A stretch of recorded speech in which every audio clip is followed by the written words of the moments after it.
Atam Ndiaye, vous êtes le coordinateur du mouvement Askaw. Le président de la République du Sénégal, Macky Sall, vient de, contrairement aux engagements qu'il avait pris devant les Sénégalais, à savoir qu'il allait réduire son mandat de 7 ans à 5 ans, il vient de confirmer hier, suite à la décision du Conseil constitutionnel de ramener son mandat à 7 ans. Qu'est-ce que vous en pensez? Merci Monsieur Touré de m'offrir ce panel, ce plateau.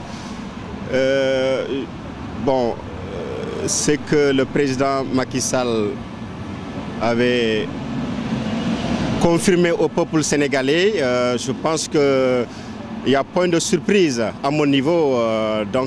C'est une logique, c'est une suite logique de ses démarches, de ses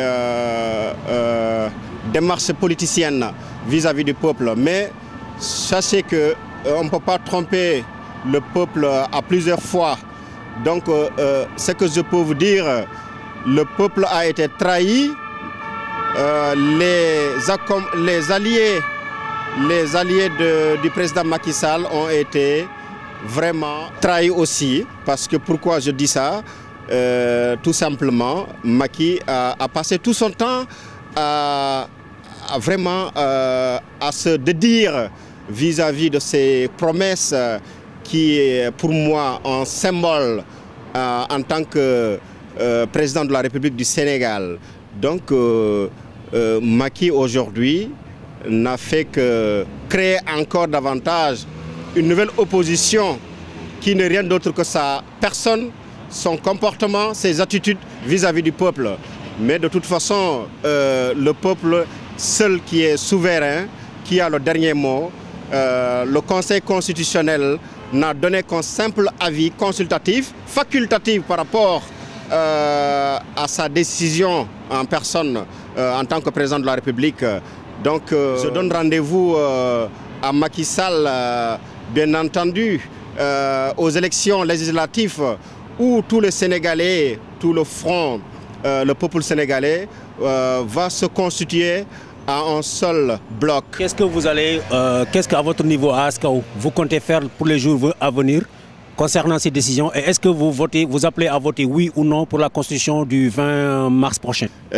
Mon avis personnel, aujourd'hui, nous allons bien entendu se mettre au travail de sensibilisation de la population sénégalaise dans toutes ses composantes, y compris au niveau du Sénégal, à l'étranger, faire participer vraiment la population pour vraiment un vote massif, négatif, en disant non et non et non. Moi, c'est ça. Donc, Askaw battra campagne malgré le temps qui nous est imparti, qui a été voulu par le président de la République en tant que boulanger. Moi, je parle maintenant, Macky Sall, le boulanger.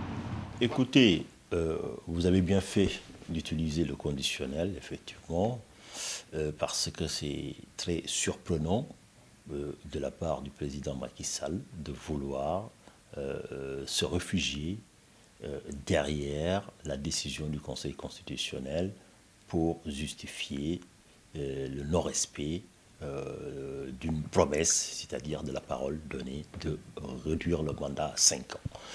D'autant plus que, quand même, ce qui s'est passé est très clair.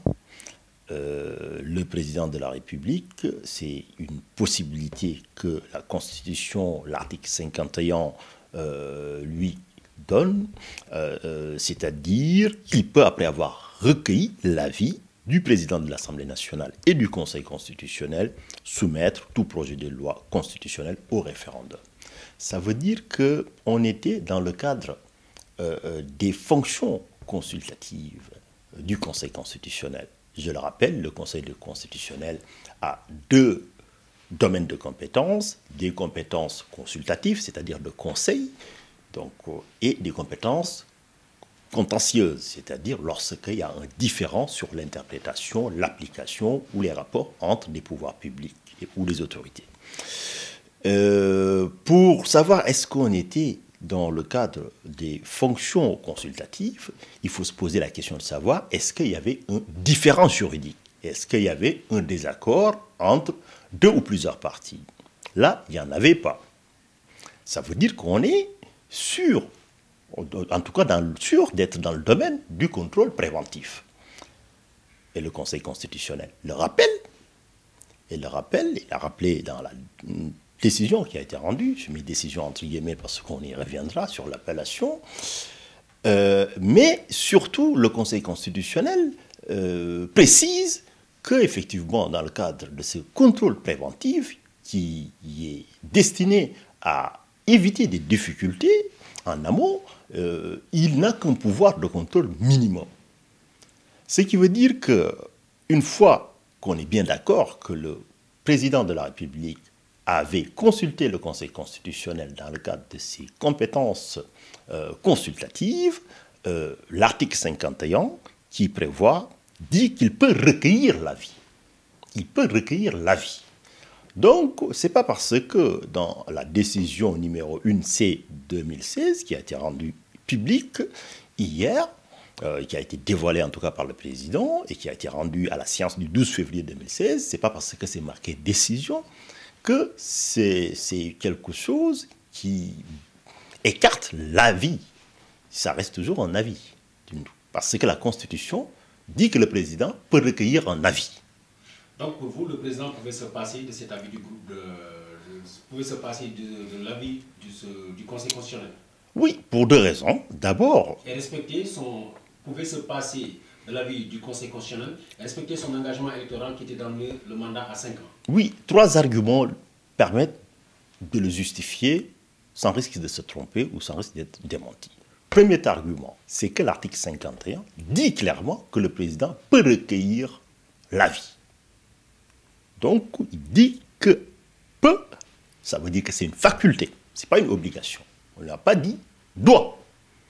Il peut, donc après avoir recueilli l'avis, donc ça veut dire que l'article 51 précise bien que c'est un avis, et ce n'est pas parce que le Conseil constitutionnel se rend quelque chose où c'est marqué décision que ce ne sera plus un avis. La Constitution dit que le président ne peut avoir qu'un avis. Ça, c'est le premier point. Le second, c'est qu'effectivement, en droit public, l'esprit du droit public est imprégné de cette précision importante. C'est que si c'était un avis obligatoire, il y aurait eu immédiatement la mention doit recueillir l'avis conforme pour montrer que le président de la République sera en situation de compétence liée, comme on le dit en droit administratif ou en droit public tout court. Le troisième élément ressort déjà des autorités qui sont consultées. Ce n'est pas seulement le Conseil constitutionnel. On lui demande, après avoir recueilli l'avis du président de l'Assemblée nationale. On parle du président de l'Assemblée nationale avant de parler du Conseil constitutionnel. On est dans l'esprit de la collaboration des organes. De la collaboration des organes, parce que si la séparation des pouvoirs est le socle donc, des démocraties modernes, on estime effectivement que pour certaines questions d'intérêt national, les pouvoirs publics doivent en amont essayer de se concerter pour harmoniser les vues, pour ne pas s'enliser dans des débats parlementaires sans fin ou dans un contentieux constitutionnel qui peut empêcher la promulgation ou l'application de la loi. Donc, il devait recueillir l'avis du président de l'Assemblée nationale, mais aussi du Conseil constitutionnel. Ça veut dire que c'est deux organes différents. Et il n'est pas exclu que ces deux organes n'aient pas la même interprétation.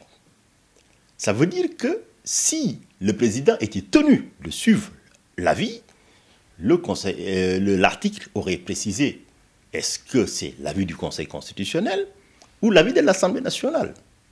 Ça, c'est le premier point. Deuxièmement, c'est qu'il aurait aussi fallu prévoir plutôt l'hypothèse de deux avis opposés. Et l'article s'évertuerait à donner la solution, à dire que c'est l'avis de telle ou telle autorité qui va primer. Tout cela pour vous montrer qu'il ressort de manière claire, sans conteste, de la rédaction. Dans la rédaction de l'article 51, qu'il est dans l'esprit du constituant, effectivement, que c'est un avis purement consultatif. Maintenant, bien sûr, vouloir, effectivement, dire que le Conseil constitutionnel m'a empêché, ça, quand même, c'est un argument qui ne résiste pas à l'analyse.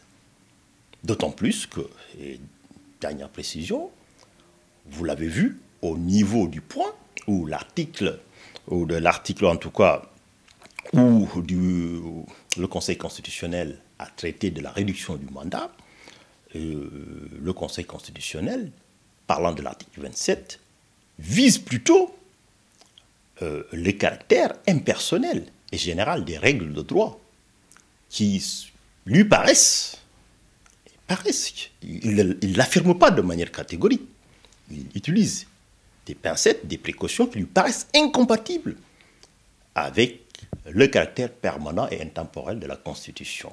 Ce qui veut dire qu'en termes clairs, l'article 27 prévoyait une disposition transitoire qui va exprimer ou préciser en tout cas le fait que la nouvelle réforme va s'appliquer immédiatement au président en fonction, pour éviter d'avoir la même polémique qu'on avait en 2012.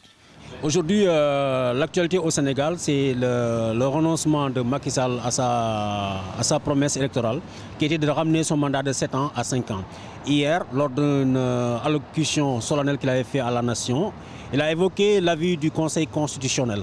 Quel commentaire vous faites de cette décision?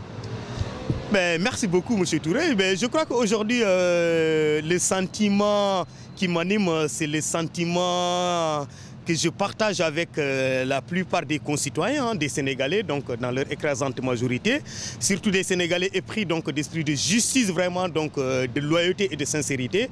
Parce qu'il faut, surtout noter que c'est une déception aujourd'hui que le président de la République, Macky Sall, après avoir tenu vraiment une promesse à l'endroit du peuple sénégalais, de réduire son mandat de 7 à 5 ans, qu'il revienne aujourd'hui vouloir jouer avec ce même peuple en disant que je ne sais si c'est un avis ou une décision du Conseil constitutionnel, qu'il ne puisse pas respecter sa parole suite à la décision du Conseil constitutionnel. Je crois que ça, c'est vraiment un manque de respect vis-à-vis du peuple sénégalais. Un manque de respect dans la mesure où aujourd'hui Macky Sall est en train de torpiller aujourd'hui ce qui a toujours fait l'honneur du Sénégal. C'est notamment le respect des symboles de la République, le respect des institutions du Sénégal. Comme on le dit, les hommes passent, les institutions demeurent. Que Macky sache aujourd'hui que l'institution qu'il incarne aujourd'hui, c'est le peuple sénégalais qui lui a confié cette institution. Le pouvoir qu'il incarne aujourd'hui, quel qu'il puisse être aujourd'hui, c'est le peuple sénégalais qui lui a confié ce pouvoir. Donc il doit respect au peuple sénégalais. Donc on ne peut pas accepter aujourd'hui qu'il se dédise aujourd'hui face au peuple sénégalais, et en le voyant s'exprimer à travers la télévision nationale, on se sent que l'homme aujourd'hui, dans ses idées, il n'est même pas sincère dans ce qu'il dit. Il n'est pas sincère dans ce qu'il dit. Et aujourd'hui, il veut faire, rouler le peuple sénégalais. Cela ne passera pas. Et je crois que c'est regrettable pour notre démocratie qui a toujours été érigée en modèle en Afrique et à travers le monde entier. Ibrahima Sonko, on a aussi vu que Macky Sall a appelé à l'organisation d'un référendum le 20 mars. Vous, membre de l'UCS, est-ce que vous allez voter? Vous allez appeler à voter oui ou non à cette constitution? Et quelle sera la suite du combat que vous comptez mener dans l'opposition? Oui, parler du référendum, je ne sais pas ce qui s'est passé dans la tête du président de la République, Macky Sall. Vouloir faire une sortie pour nous balancer sur la figure cette information soi-disant venant du Conseil constitutionnel, et dans la même foulée nous proposer le mois prochain, le 20 mars, un référendum. Je crois que c'est toujours, comme je l'ai tantôt dit, un manque de respect. Pour ce qui concerne la position de l'Union centriste du Sénégal, nous sommes un parti organisé. Et je crois que le parti statuera dans les brefs délais, dans les plus brefs délais sur la question. Et puis les décisions idoines seront prises. Et cette décision engagera l'ensemble des militants de l'Union centriste du Sénégal. Et je crois que sous cet angle, d'ailleurs, j'ai eu à échanger avec le président qui a eu une lecture profonde de la situation en tant que homme d'État, homme vraiment responsable d'un parti politique aujourd'hui. Il va se référer aux instances du parti pour vraiment que les décisions idoines puissent être prise par rapport à cette question de référendum qui me paraît à mon sens donc inopportun et même voire donc insensé dans la mesure où aujourd'hui il peut se référer toujours donc je ne sais pas sur sa propre volonté, ou par des institutions aujourd'hui qui sont donc acquises à sa cause, certainement, donc pour faire passer ces soi-disant lois ou réformes, je ne sais, donc qu'il prétend donc mettre encore sur le dos du peuple sénégalais. Vous savez, il y a un grand penseur, un grand spécialiste du droit public qui s'appelle Prosper Veil, théoricien de l'état de droit, et qui disait que le droit, comme la guerre, n'est très souvent que la continuation de la politique par d'autres moyens. Ici, on a l'impression que le président avait décidé d'aller jusqu'en 2019. Il fallait maintenant trouver un habillage juridique. Et c'est l'habillage qui a été donc servi hier. Le superfuge plutôt consiste à aller demander l'avis d'un conseil constitutionnel dont on connaît la jurisprudence parce qu'en 2012, ce que le Conseil constitutionnel a dit en 2016, c'était exactement la même chose. C'est-à-dire, moi, je considère, c'est le Conseil constitutionnel qui considère que la loi constitutionnelle n'est pas rétroactive et que de toutes les manières, il n'y a pas à le préciser dans la Constitution.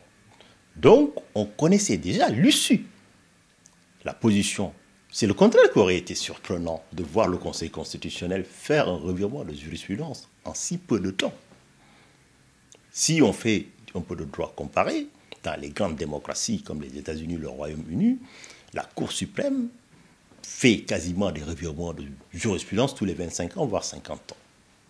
Donc, le Conseil constitutionnel, encore une fois, n'a fait que réaffirmer sa position en 2012.